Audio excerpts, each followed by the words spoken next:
Hello students, मैं अंजलि पयाल स्वागत करती हूँ आपका आईसीटी वर्चुअल क्लासरूम देहरादून से।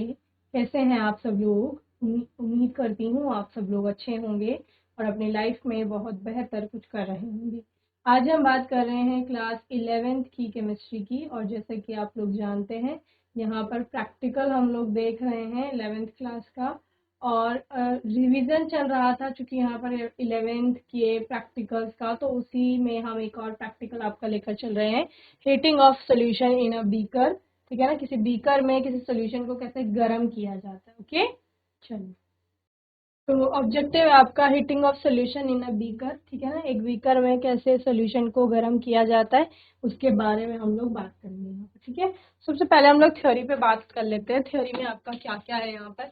Heating a solution in a beaker is a common laboratory technique used for various purposes such as dissolving solute, conducting chemical reaction or evaporating solvent. Here are some general steps and consideration for heating solution in a beaker. Okay जब किसी solution को beaker में heat किया जाता है, यानी कि गर्म किया जा रहा है, ऊष्मा दी जा रही है, तो उस समय आप कैसे कैसे हीटिंग की प्रोसेस को करेंगे उसके बारे में यहाँ पर बात की जा रही है और अलग अलग स्टेप आपको बताए जाएंगे। फर्स्ट है आपका चूज द राइट बीकर। सबसे पहले तो बीकर चाहिए होगा ना, अगर बीकर में हीट करना है सोल्यूशन को तो हमें बीकर की आवश्यकता होगी, और एक सही बीकर की आवश्यकता होगी, क्योंकि अलग अलग साइजेस के आपके बीकर यहाँ पर उपस्थित आपके पाए जाते हैं। ठीक है ना, तो उनमें से कौन सा बीकर आपको लेना है उस पर हम लोग बात करेंगे।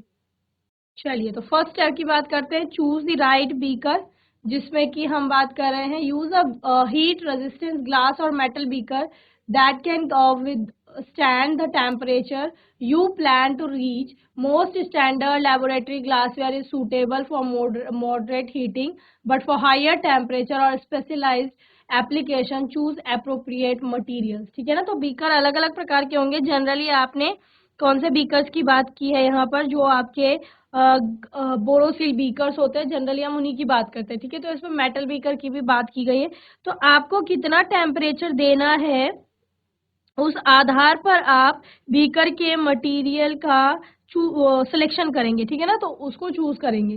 Then second one is safety precaution. Safety precautions को आपने ध्यान पे रखना है। Ensure proper ventilation in the laboratory, always wear appropriate personal protective equipments PPE like safety glasses and gloves. Be aware of the location of emergency equipment and familiarize yourself with the emergency procedures. Okay, इसमें क्या कहा गया है, जो भी आप precautions अपनाते हैं या सावधानियां बरतते हैं उसी पर बात की गई। ठीक है ना, आपकी लेबोरेटरी में प्रॉपर वेंटिलेशन होना चाहिए। जब भी आप प्रैक्टिकल परफॉर्म कर रहे हैं तो प्रॉपर पर्सनल प्रोटेक्टिव इक्विपमेंट आपने वियर करे होने चाहिए, जिसमें कि सेफ्टी ग्लासेस हो गए, आप चश्मे जिन्हें हम कहते हैं, ग्लव्स हो गए आपके, वो आपने प्रॉपर वियर किए होने चाहिए। इसके अलावा इमरजेंसी इक्विपमेंट कौन से हैं वो आपको ध्यान में होना चाहिए। साथ ही इमरजेंसी प्रोसीजर, जो यानी कि इमरजेंसी के टाइम आप क्या क्या कर सकते हैं, किसी भी प्रकार की जो भी चीज वहां पर हो रही है, जो भी घटना हो रही है, उसके टाइम पर आप कौन से एकदम से कौन सी चीज अपनाएंगे जिससे कि उस चीज से बचा जा सकता है या कोई हानि ना पहुंचे। तो ये सब आपको पहले से पता होनी चाहिए। ठीक है ना, देन थर्ड स्टेप है इसका, select the appropriate heating source. एक अप्रोप्रिएट हीटिंग सोर्स को यूज करेंगे, क्योंकि आपको पता है हीटिंग के अलग अलग सोर्सेज होते हैं। चाहे बंसन बर्नर की बात कर लो, हॉट प्लेट हो गया, इलेक्ट्रिक हीटर्स है,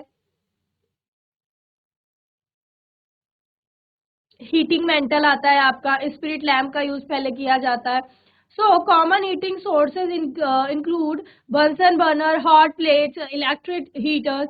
choose the one that best suits your needs and the specific requirement of your experiment. Okay, आपको चूज करना है कि स्पेसिफिक रिक्वायरमेंट जो भी आपकी होगी, जो भी आपकी नीड को फुलफिल कर रहा होगा, उस वाले हीटिंग ऑपरेटर्स को या फिर हीटिंग के सोर्स को आपको यूज करना है. ओके, देन फोर्थ स्टेप है set up the operators. Operators को कैसे सेट करेंगे आप, जो भी आपने ऑपरेटर्स लिया है उसको कैसे यूज में लाएंगे. Place the beaker on the heating source, use a tripod और a suitable support to ensure proper stability.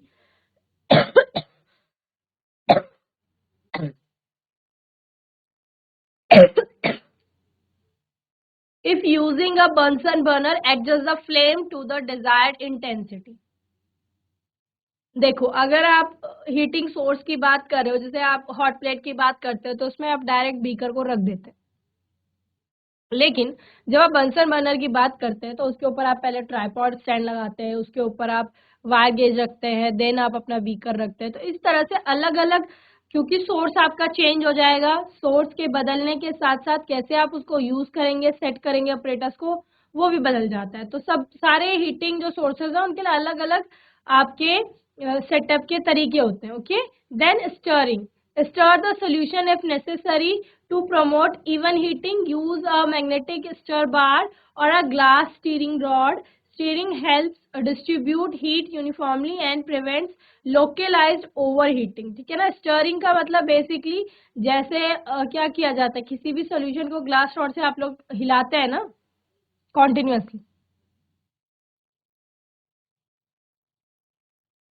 उसको कहा जाता है स्टर करना। तो वही स्टरिंग आप कर रहे हो, तो वो क्या, उससे क्या होगा, उससे आपका जो पूरे सॉल्यूशन में है यूनिफॉर्म हीट पहुंचेगी, यानी एक समान रूप से हीट वहां पर पहुंचेगी और ओवर हीटिंग से ये बचाएगा।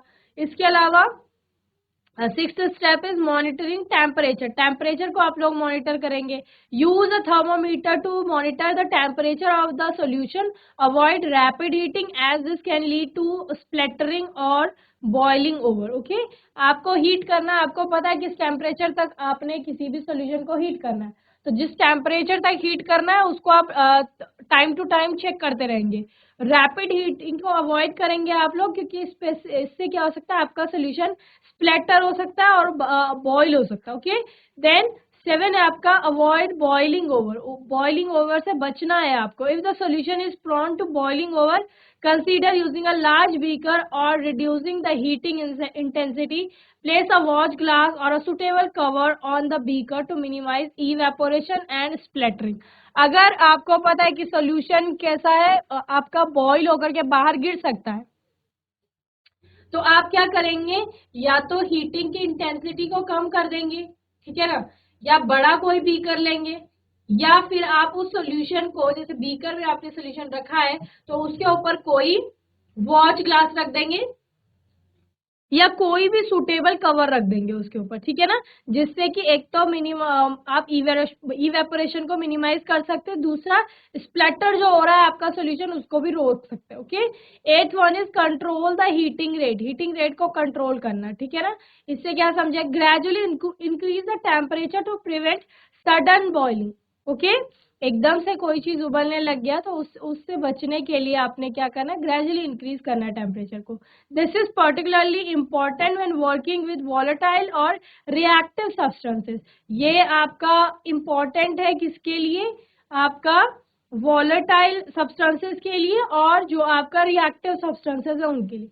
Next one is cooling. Allow the solution to cool before handling or further processing. Use caution when removing hot glassware from the heating source. Okay, allow the solution to cool before handling or further processing. जब भी आप किसी solution को गर्म करते हैं उसके बाद आपको ध्यान में रखना है, अगर आपको कोई अलग से इंस्ट्रक्शंस नहीं दिए गए हैं तो जनरली आपको सारे सॉल्यूशंस को थोड़ा हीट कूल करना होता है। और use caution when removing hot glasses from the heating source. जब भी आप उन हीटिंग सोर्सेज से ग्लासेस को हटा रहे हैं तो उस टाइम पे भी आपको थोड़ा ध्यान देना है। 10th है आपका clean up. Once you have finished heating the solution, turn off the heating source and let the apparatus cool down. Clean the beaker and any other equipment used in the process. Okay, क्या कहा जा रहा है यहाँ पर, clean कर देना है आपने पूरा जो भी आपने वहां पर यूज किया है, चाहे आप ग्लासवेयर्स की बात कर रहे हैं, हीटिंग सोर्सेज की बात कर रहे हैं या अदर कोई भी आपने इक्विपमेंट यूज में लाए हैं वो, ठीक है ना। कॉमन सेफ्टी प्रिकॉशंस, तो always wear lab coat, safety goggles and close toe shoes. Okay, ये आपको वेयर करने हैं हमेशा। Avoid the use of soda glass और सॉफ्ट ग्लास। ओके, इनको आपने अवॉइड करना, इनका यूज नहीं करेंगे। Be careful while using Bunsen burner. Bunsen burner का यूज करते टाइम आप केयरफुल रहेंगे। Use porcelain chips to avoid bumping of solution. Porcelain chips का यूज किया जाता है जिससे कि क्या हो, आपका सोल्यूशन बाहर न गिरे। Use designated waste container for chemical disposal, chemical को डिस्पोज करने के लिए आपने ये कंटेनर्स का यूज करना है। इम्पॉर्टेंस ऑफ ग्लासवेयर, ग्लासवेयर का क्या इंपॉर्टेंस है? When heating a solution in a beaker it's crucial to consider the properties of the glassware involve. Beaker are commonly made of borosilicated glass, which is type of glass that has a low coefficient of thermal expansion. This means that it can withstand rapid temperature changes without cracking or shattering. Okay, तो यहाँ पर क्या बताया गया? Generally हम बोरोसिलेटेड glass का use करते हैं और इसका फायदा क्या है कि रैपिड जो चेंज आ रहा है टेम्परेचर में उससे उसको वो क्रैक भी नहीं होता है और शटर भी नहीं होता है, इसलिए उसका यूज किया जाता है।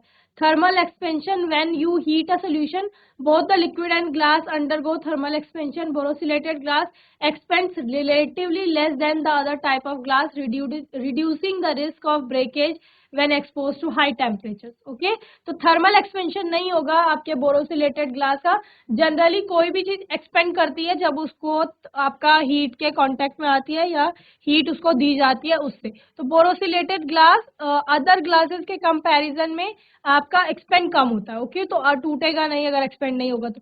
Safety consideration, it's essential to use glassware that can handle the intended temperature range. Using borosilated glass ensure the safety of the experiment by preventing the glass from cracking due to sudden temperature change. Uniform heating के लिए use किया जाता है, chemical inertness के लिए use किया जाएगा, transparency के लिए यूज किया जा रहा है बोरोसिलेटेड, और ड्यूरेबल है इसलिए यूज किया जा रहा है। ओके, तो ये सारा आपका हो गया यहाँ हीटिंग ऑफ सोल्यूशन के बारे में। एनिमेटेड वीडियो आप लोग देख लेंगे, फिर आगे हम लोग चलेंगे। Okay,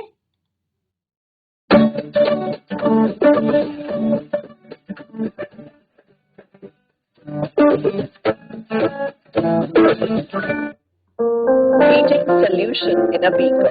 Materials required: beaker, tripod stand, burner, lighter, wire gauze, porcelain chips, water in wash bottle, a thermometer, a laboratory stand, spatula. Procedure: place a tripod stand on top of the burner. Place the wire gauze on top of the tripod stand. Add 100 ml of water into the beaker using a wash bottle. Place the beaker on top of the wire gauze. Add few pieces of porcelain chips into it.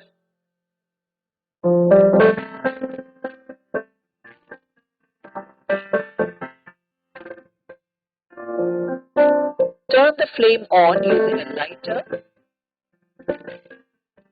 and heat the water up to 100 degrees and measure the temperature using a thermometer. Error while heating a solution in a beaker. Never use soda or soft glasses to heat the solution.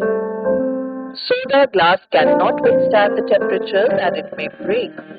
It fuses at low temperatures and hence cannot be used to make laboratory heating apparatus.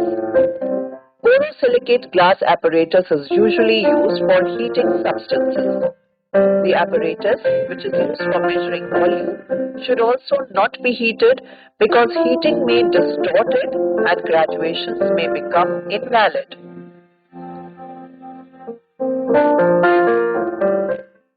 ये practical आप लोगों ने यहाँ पर देख लिया है। Procedure आप लोग यहाँ नोट कर लेंगे, material requirement, real lab procedure क्या है, और उसके बाद वाइवा के क्या क्या क्वेश्चन बनते हैं उन पर हम लोग बात करेंगे। ओके, चलिए।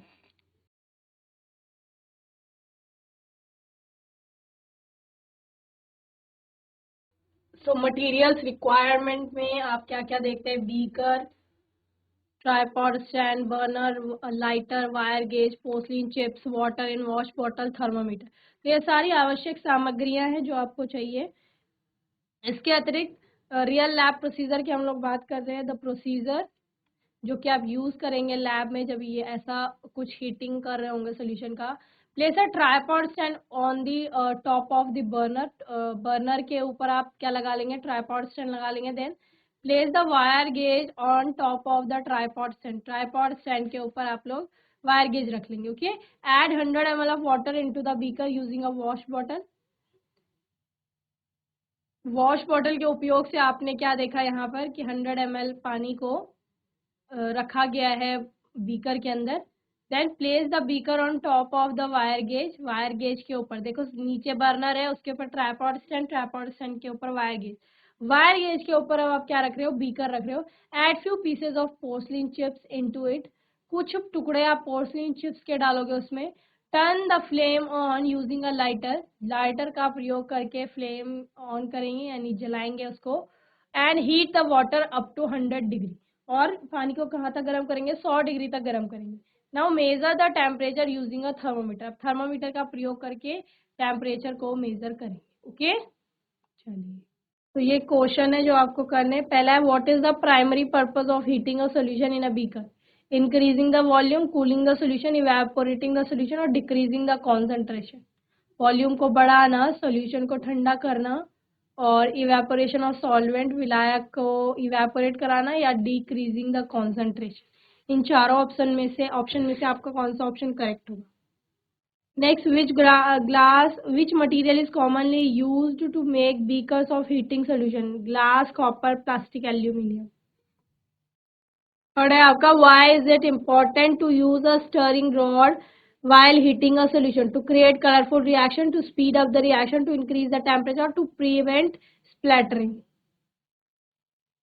स्टर कर रहे हैं अगर तो इनमें से क्या करने के लिए कर रहे हैं उसको स्टर।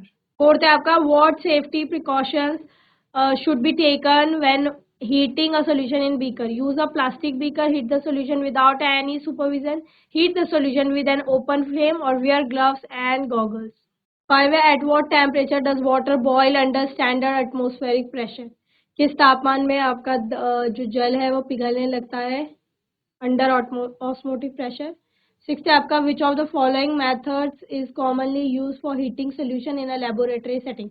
फ्रीजिंग, रेफ्रिजरेशन, माइक्रोवेव और फिल्ट्रेशन। कौन सा मेथड सामान्य रूप से यूज किया जाता है फॉर हीटिंग? या फ्रीजिंग करते हैं, रेफ्रिजरेशन करते हैं, माइक्रोवेव या फिर फिल्ट्रेशन। 7th है what is the purpose of a watch glass when heating a solution? To cover the beaker, to stir the solution, to absorb heat, to measure the volume. 8th है आपका what happens to the concentration of a solution when the solvent is evaporated by heating? Becomes acidic, decreases, increases or remains constantly. यानी कि आपने किसी solution को heat किया तो उसके कॉन्सेंट्रेशन पर क्या प्रभाव पड़ेगा, और अगर उसका सॉल्वेंट जो है वो इवेपोरेट हो रहा है तो क्या what happens to the concentration of solution, solution की सांद्रता पर क्या प्रभाव पड़ेगा? क्या वो एसिडिक हो जाएगी, डिक्रीज हो जाएगी यानी कम, इंक्रीज यानी कि बढ़ जाएगी, और रिमेन कांस्टेंट यानी कि वैसे ही उतनी ही रहेगी। नेक्स्ट है which heating source is commonly used in laboratories for heating solution? आपका विच हीटिंग सोर्स, कौन सा हीटिंग का सोर्स कॉमनली यूज किया जाता है लेबोरेटरी में हीटिंग सोल्यूशन के लिए? सोलर एनर्जी, कैंडल फ्लेम और Bunsen burner, electric fan. 10th है आपका what should you do if you notice excessive fumes और smoke while heating a solution? जब आप देखेंगे कोई सोल्यूशन को हम हीट कर रहे हैं, उसको ऊष्मा दे रहे हैं, गर्म कर रहे हैं, और गर्म करने से उसके अंदर से बहुत सारी फ्यूम निकलने लग गई हैं बहुत ज्यादा मात्रा में, तो आप लोग क्या करेंगे? इंक्रीज द टेम्परेचर, तापमान बढ़ा देंगे, इग्नोर करेंगे, remove the heat source and seek guidance, heat source को हटा देंगे वहां से और गाइडेंस प्राप्त करेंगे, ऐड मोर सॉल्वेंट और अधिक विलायक वहां पर ऐड करेंगे। तो आप बताएंगे कि आप इस परिस्थिति में क्या करेंगे। ओके, चलिए नोट करेंगे जल्दी से।